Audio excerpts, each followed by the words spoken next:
Welcome to our channel. Today we how to set up Ecobee sensor, quick guide step by step clearly. Begin by gathering all necessary components, including your Ecobee sensor, mounting hardware, and batteries. Start by selecting a location for your sensor. Choose a spot that is away from direct sunlight, drafty areas, and heat sources. Remove the battery cover from the back of the Ecobee sensor. Insert the included batteries into the sensor, making sure they are oriented correctly. Reattach the battery cover securely. Now, mount the sensor on the wall using the provided adhesive tape or screws. If using adhesive tape, make sure the wall surface is clean and dry for optimal adhesion. Press the sensor firmly against the wall to ensure it sticks. If you prefer to use screws, locate the mounting holes on the back of the sensor.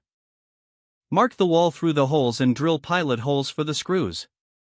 Insert the screws into the pilot holes and attach the sensor by aligning it with the screws.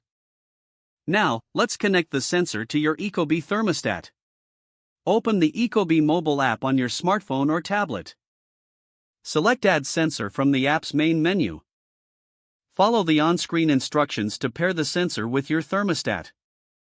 Once paired, you can assign the sensor to the desired room within the app. Check the sensor's status in the app to ensure it is active and communicating. Adjust the sensor settings as needed for optimal performance. Test the sensor by adjusting the temperature on your thermostat to confirm it is working. Be sure to monitor the sensor's placement for any sign of interference in its readings. Finally, you're all set to enjoy the comfort of a connected Ecobee sensor in your home. If the page does not load, refresh the browser or try again in a private or incognito window.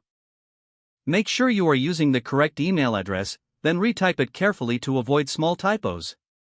If your password is not accepted, use the reset option and create a new strong password you can remember.